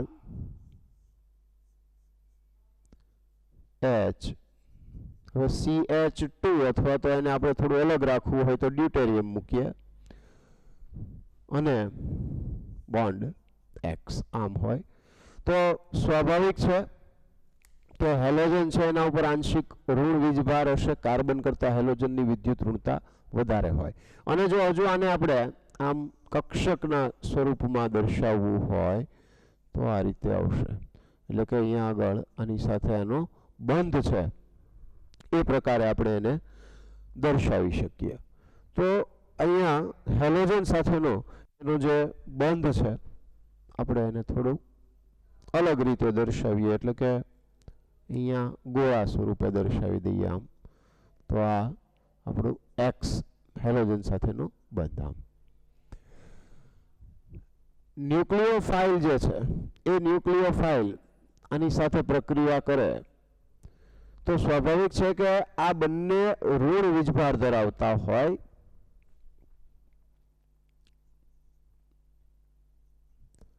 તો ન્યુક્લિયોફાઇલ કોને આકર્ષે? ધન વીજભારને. પણ આની હાજરીમાં જ જો પ્રક્રિયા કરવી હોય તો સ્વાભાવિક છે કે આ કેન્દ્રાનુરાગી પ્રક્રિયક એ જ દિશામાંથી પ્રક્રિયા નહીં કરી શકે. એટલે આ કાર્બન કે જે ધન વીજભારિત છે એને જો મળવું હોય કેન્દ્રાનુરાગી પ્રક્રિયકને તો કંઈક પાછલા બારણે મળવાની વ્યવસ્થા ગોઠવવી પડે. સમજો ને તમે બધા? હા, એટલે આ હેલોજનને ખબર ન પડવી જોઈએ, પણ કઈ સાવ હેલોજનને ખબર પડે નહીં એવું તો બને નહીં. શું થાય છે તો કે અત્યારે જે આ કાર્બન કે જે sp3 સંકરણ ધરાવે છે એ જ્યારે ન્યુક્લિયોફાઇલ એની નજીકમાં આવશે એટલે ઈલું ઈલું ચાલુ થશે બે વચ્ચે થોડો થોડો. એટલે એ આકર્ષણને કારણે એક જ સમયે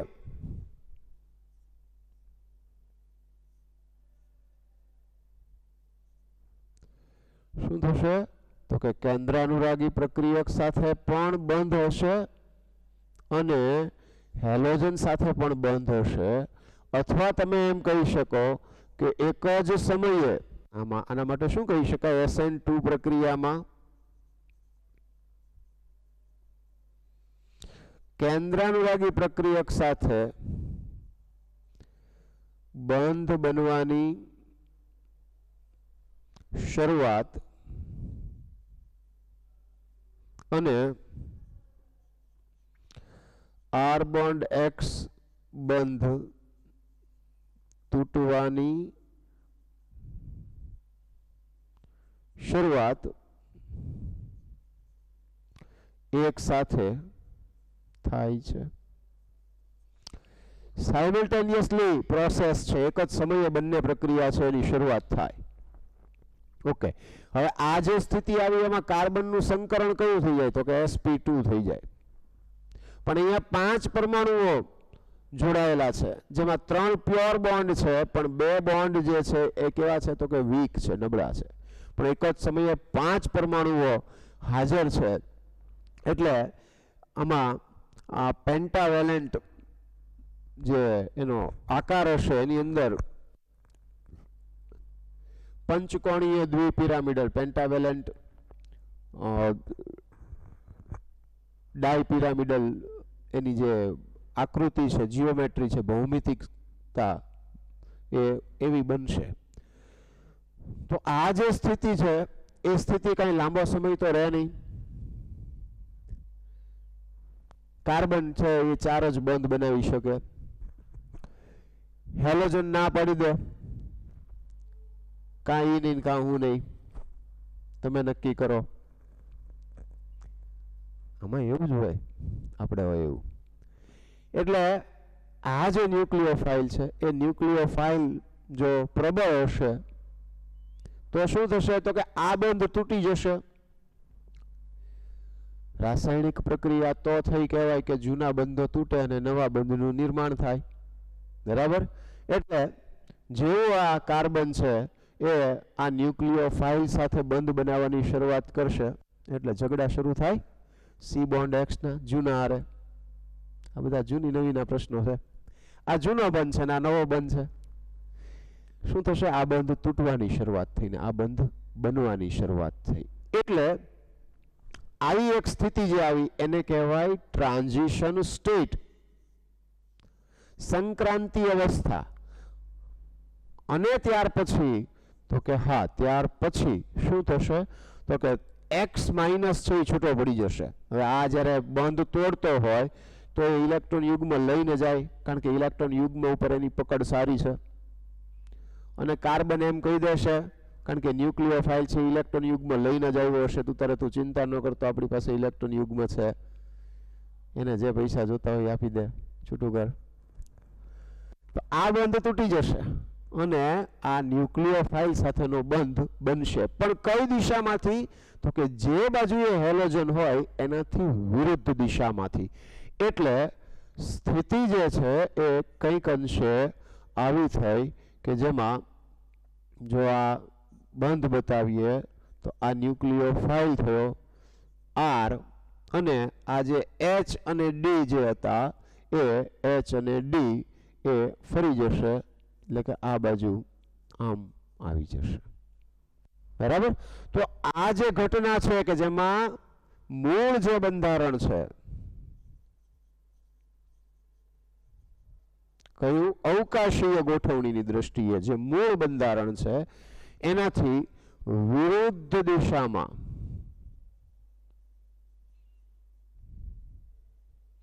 બંધનું અથવા પરમાણુઓનું ગોઠવાવું અથવા ગોઠવણી, તો આ જે ઘટના છે એને ઇન્વર્ઝન કહેવાય.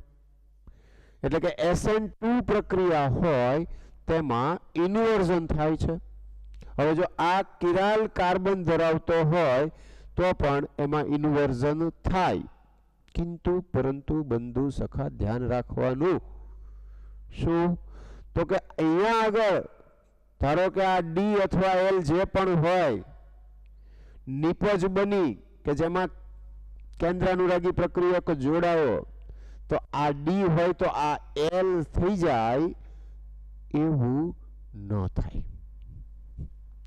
એવું ચોક્કસપણે કહી શકતા નથી, કારણ કે ડેક્સ્ટ્રો રોટેટરી કે લીવો રોટેટરી હોવું, ધ્રુવભૂત પ્રકાશનું કોણાવર્તન કરવું એ દરેક પદાર્થનો સ્વતંત્ર ગુણધર્મ છે. એને અવકાશીય ગોઠવણી સાથે સંબંધ નથી. હા, એક જ પદાર્થ હોય અને એના બે બંધારણ હોય તો તમે કહી શકો કે એક ડેક્સ્ટ્રો છે ને તો બીજો લીવો જ હોય, એનો પ્રતિબિંબી હોય.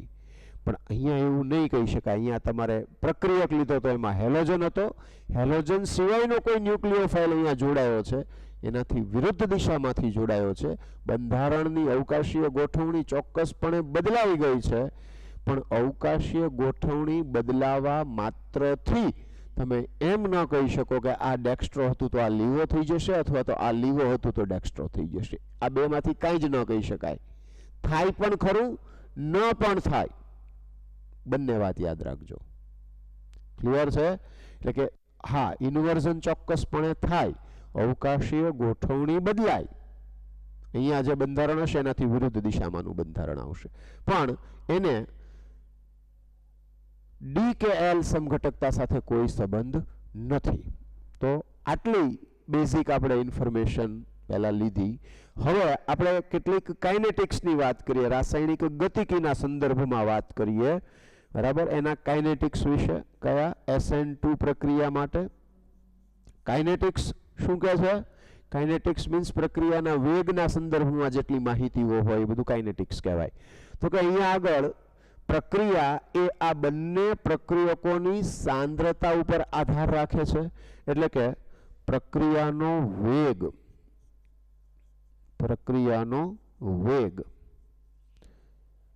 એ વેગ અચળાંક k ગુણ્યા ન્યુક્લિયોફાઇલની સાંદ્રતા અને R બોન્ડ X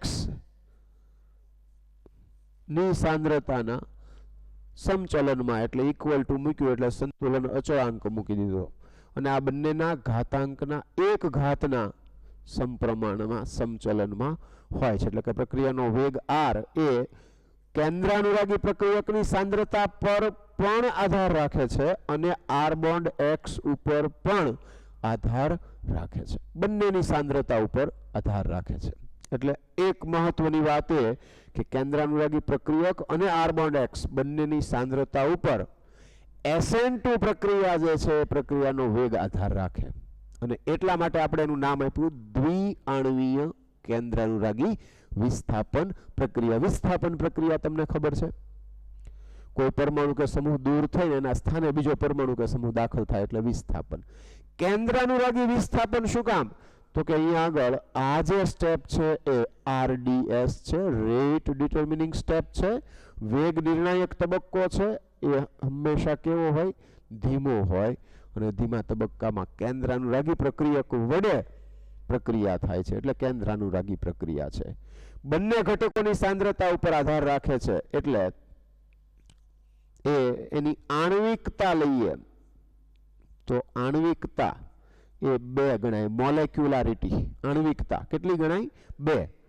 અને પ્રક્રિયાનો ક્રમ, આ તમે કેમિકલ કાઇનેટિક્સમાં એને બરાબર સમજશો.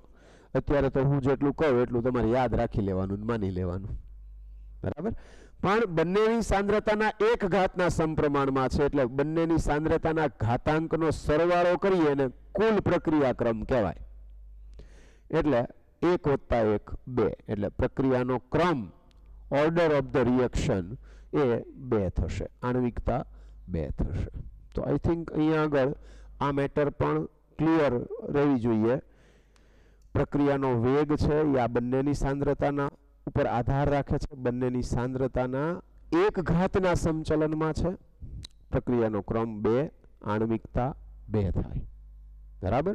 અને ટ્રાન્ઝિશન સ્ટેટ થ્રુ આખી પ્રક્રિયા જોવા મળે છે. એટલે કે જ્યારે એનો ડાયાગ્રામ દોરીએ જો તો એ ડાયાગ્રામ બરાબર પોટેન્શિયલ એનર્જીનો PE વર્સિસ રિએક્શન કોઓર્ડિનેશન જે કહેવાય તો એના પ્રક્રિયાનો સંદર્ભમાં લઈએ ત્યારે વચ્ચે ઉપર એક જ પીક આવે. એ કયું આવે? ટ્રાન્ઝિશન સ્ટેટ વાળું. ને ત્યાંથી નીચે ઉતરે આલેખ જે છે એ, અને અંતિમ નિપજ જે છે એ તમને પ્રાપ્ત થાય. તો આટલી કાઇનેટિક્સના સંદર્ભમાં વાત કરી. હવે આગળ આપણે જે વાત કરવાની છે એ કે આ જે SN2 પ્રક્રિયા છે એ SN2 પ્રક્રિયાની પ્રબળતા ઉપર કયા પરિબળો આધાર રાખે છે. SN2 પ્રક્રિયાને અસર કરતા પરિબળો. SN2 પ્રક્રિયા ને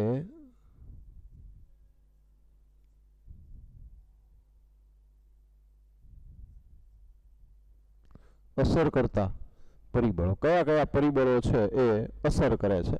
તો એમાં આપણે સૌથી પહેલી વાત કરીએ તો degree of R bond X, એટલે કે R બોન્ડ X છે એ હેલોજન છે એ કેટલા ડિગ્રી છે?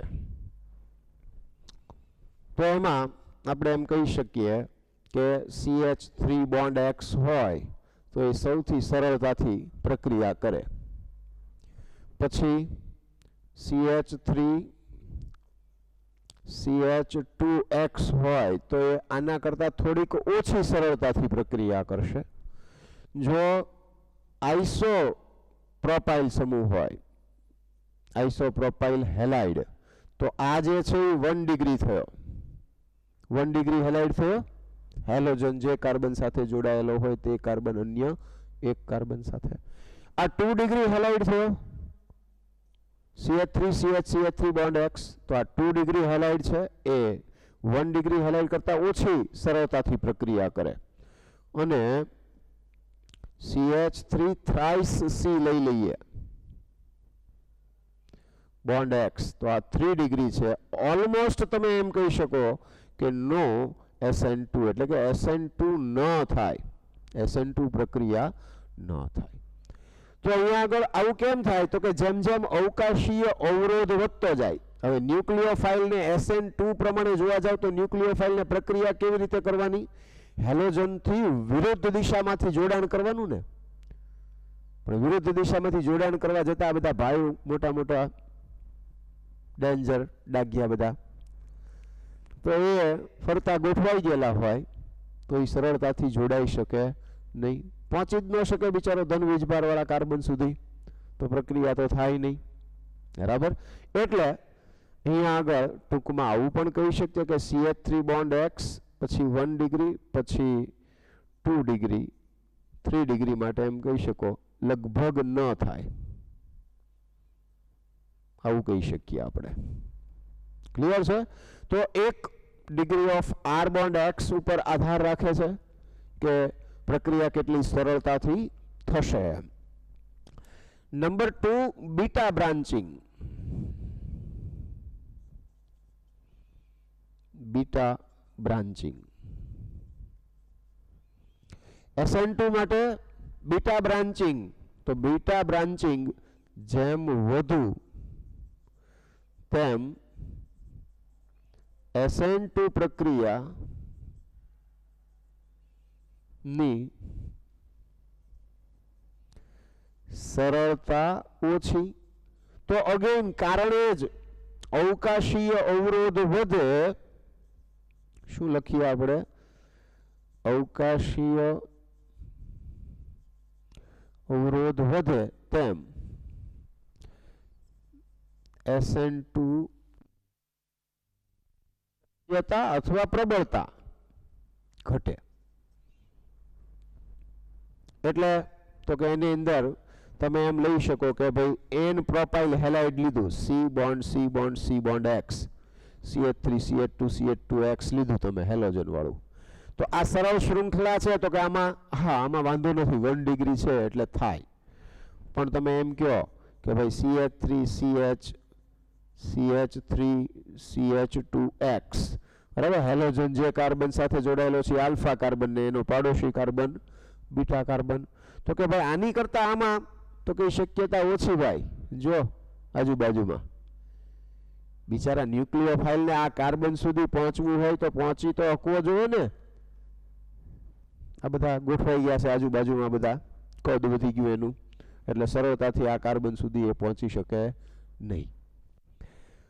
હજુ તો કે CH3C નિયોપેન્ટાઇલ હેલાઇડ લઈ લો તો કે ભાઈ શક્યતા લગભગ નથી, નો SN2 થાય જ નહીં.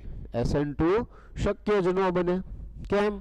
તો કે ભાઈ કદ ફરતું એટલું બધું વધી ગયું છે કે SN2 થશે નહીં. યાદ રાખજો આ, બરાબર. એટલે બીટા બ્રાન્ચિંગ જેટલું વધુ એટલી SN2 ની શક્યતા ઘટતી જાય. SN2 પ્રક્રિયા સરળતાથી ન થાય.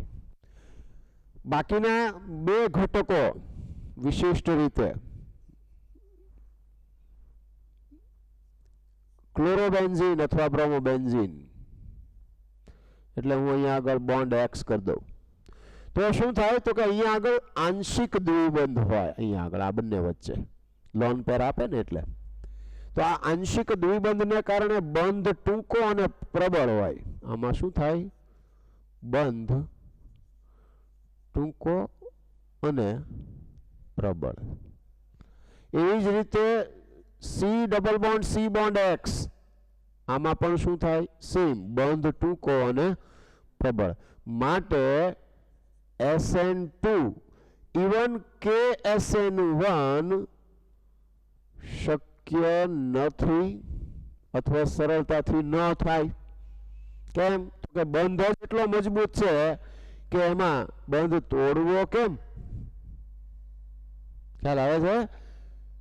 એટલે અહીંયા આગળ પણ એ જ પ્રોબ્લેમ, વિનાઇલ હેલાઇડ થઈ ગયું આ C double bond C bond X એટલે, અને આ એરાઇલ હેલાઇડ થઈ ગયું કે જેમાં SN2 તો શક્ય નથી, SN1 પણ મુશ્કેલ છે. એટલે કે SN2 કે SN1 એકેય શક્ય નથી. પણ તો પછી ક્યારે સરળ બને એમ તો કયો સાહેબ? તો કે જો શું થાય છે તો કે ટ્રાન્ઝિશન સ્ટેટ હોય, સંક્રાંતિ અવસ્થા, એ સંક્રાંતિ અવસ્થામાં આંશિક ઋણ વીજભાર હોય.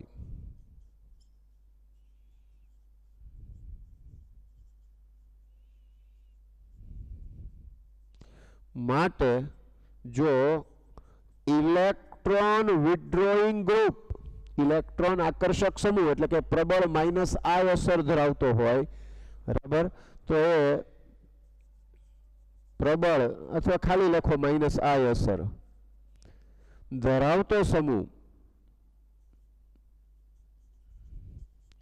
હાજર હોય તો SN2 સરળ બને. તો SN2 પ્રક્રિયા કેવી થશે? સરળ. દાખલા તરીકે તો કે CHO, C double bond O bond H bond CH2 bond X અને CH3 બોન્ડ X, અને આ બે વચ્ચે SN2 પ્રક્રિયા શેમાં સરળતાથી થાય? તો આ જે છે એમાં શું થયું? આ જે છે એ કેવો થઈ ગયો? -I ગ્રુપ, એટલે ઇલેક્ટ્રોનને પોતાની તરફ આકર્ષતો હોય. એટલે અહીંયા SN2 પ્રક્રિયા સરળ બને. એટલે આ યાદ રાખવાનું કે ઇલેક્ટ્રોન વિથડ્રોઈંગ ગ્રુપની પ્રેઝન્સમાં SN2 પ્રક્રિયા સરળ બને છે. ઓકે, પ્રશ્નો કેવા હશે આમાં? પ્રશ્નોની ચર્ચા આપણે નેક્સ્ટ લેક્ચરમાં કરવાના છીએ, પણ હું તમને એક રફલી આઈડિયા આપી દઉં કે આમાંથી પ્રશ્નો કેવા કેવા આવતા હોય છે. તો કે કોમ્પિટિટિવ એક્ઝામના પોઈન્ટ ઓફ વ્યૂ કહીએ તો આમાં પ્રશ્નો જે આવે છે એ શું આવે? તો કે નીચેનામાંથી SN2 પ્રક્રિયા થવાની સરળતાનો સાચો ક્રમ જણાવો. શેમાં SN2 પ્રક્રિયા શક્ય નથી, અથવા તો SN2 પ્રક્રિયા સૌથી ઝડપી કોણ આપશે? આ પ્રકારના સવાલ આવે. તમારે આમાંથી જ કંઈક વિચારવાનું હોય, આટલું જ હોય એમાં મેઇનલી.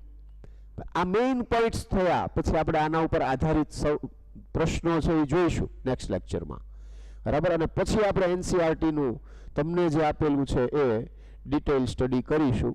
ત્યાં સુધી આપણે આટલું જોઈએ કે આવી રીતના SN2 પ્રક્રિયા છે એ થાય અને SN2 પ્રક્રિયાને કયા પરિબળો અસર કરે એટલી વાત આપણે કરીએ આમ તો મૂળ, બરાબર. એટલે જ્યારે આપણે NCERT નું રીડિંગ કરશું ત્યારે એ બોલ્યો ને હું રીડિંગ કરશું, બરાબર. સમજી અહીંયા લીધું આપણે. લેક્ચરને થોડુંક આમાં નોટ ડાઉન કરવાનું વધી ગયું છે, પણ એટલું નોટ ડાઉન કરી લેજો જેથી કરીને આપણને આગળ આના અનુસંધાને આવતા પ્રશ્નો છે એ સરળતાથી આવડે. Okay, thank you.